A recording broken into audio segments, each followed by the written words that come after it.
Welcome to our explainer on mastering legal research. It's not really about dusty old law books anymore. Think of it more like a high-stakes treasure hunt, where finding just one single piece of info can be the absolute key to winning a case. So, how do they actually do it? I mean, have you ever really thought about that?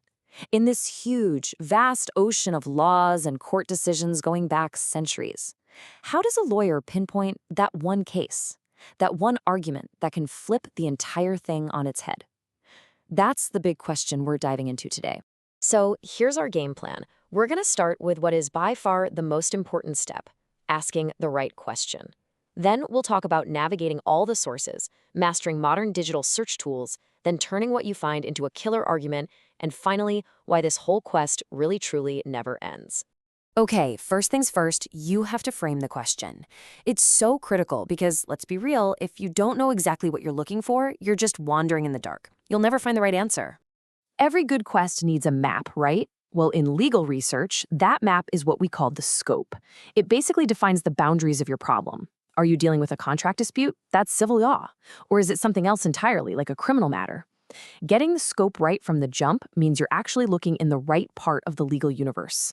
And if scope is the map, then context is the actual terrain you're standing on. These are the nitty-gritty details of the case, the who, what, when, where, and why. Without context, all those legal rules are just, abstract ideas. It's the specific facts that make the law come alive and show you which path to take. Let's make this real with an example. So imagine a construction company is building a huge skyscraper and they've got a super strict deadline. All of a sudden, a massive earthquake rocks the city, everything grinds to a halt, and they fall way behind schedule. The client is obviously not happy and wants to slap them with some pretty hefty late fees. And boom, here's where it all clicks into place. The scope is contract law. The context is this totally unexpected natural disaster. This brings us to a very precise, researchable question. Does that earthquake count as a force majeure event? That's a fancy legal term for an unforeseeable circumstance, kind of like an act of God that could legally excuse the company from being late. See, now we have a specific target for our research. Okay, so we've got our question locked and loaded. Now it's time to actually find the answer. And that means we need to go into the legal library and start putting together our toolkit of sources. Now, legal sources pretty much come in two main flavors. You've got primary sources. These are the law. We're talking statutes, court decisions. This is the binding, authoritative stuff you actually cite to a judge. Then you have secondary sources. These are opinions about the law. Think textbooks, legal articles, that sort of thing. They aren't the law itself, but man, they are often the perfect place to get started. So if we dive into those primary sources, you'll find four main types. Statutes are the big laws passed by Parliament. Regulations are the detailed rules that government agencies create to actually implement those laws. Constitutions, well, that's the supreme law of the land. And finally, you have case law, which are the decisions made by judges that create precedents for everyone else to follow. And this really gets to the incredible power of case law. I mean, just look at this quote. When a written law is fuzzy or doesn't cover a specific situation, what a judge decides in a case can literally become the law on that point. That's how our legal system grows and changes with the times. It's pretty amazing. All right, let's fast forward to today, because the modern researcher's quest is almost entirely digital. Seriously, the days of spending weeks surrounded by dusty books are pretty much over. It's all about using these incredibly powerful online databases to find what you need in minutes, not days. And these digital tools are no joke. Take Westlaw, for example. It's one of the big ones. It has this feature called KeyCite that's basically a warning system. So you find a case that looks perfect for your argument, but KeyCite will pop up a big red flag if a higher court later overturned that decision. It's a lifesaver, an absolutely essential safeguard against citing what lawyers call bad law. So, how do you actually control these search engines? Well, you use these simple little commands called Boolean operators. They're like search superpowers.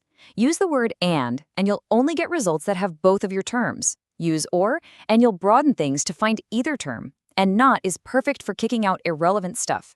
Getting good at this is the secret to finding exactly what you need fast. So, you've done all the digging, you've gathered all your sources, but a pile of raw materials isn't enough, right? Now comes the most important part. You have to forge all that information into a sharp, persuasive legal argument.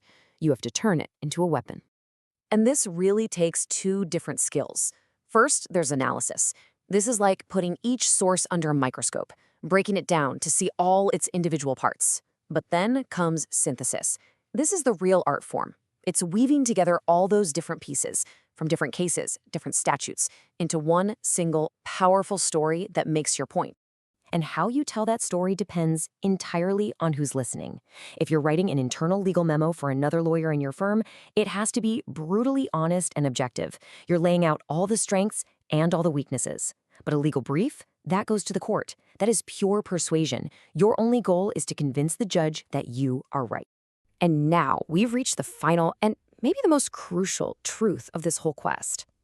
The law isn't some static thing carved in stone. It is alive. It's constantly changing every single day, which means a researcher's job is never, ever finished. Now, this scenario might sound like something out of a legal drama, but trust me, it happens. Can you imagine standing up in court, making this brilliant argument you've worked on for weeks, only to have the judge calmly tell you that the law you're citing expired yesterday? It's not just embarrassing, it's a catastrophic error that can absolutely tank your case. So how do good researchers avoid this nightmare? They are always vigilant. They're constantly tracking new bills and laws as they're published in official government sources. And they set up these automatic electronic alerts in their legal databases, so they get a notification the second a new court decision drops that's relevant to their work. So I'll leave you with this final thought. In a world where the law is always changing, what makes the best lawyer? Is it the person who has all the answers memorized, or is it the person who has mastered the art of finding the right answer right when they need it? It's something to think about. Thanks for tuning in.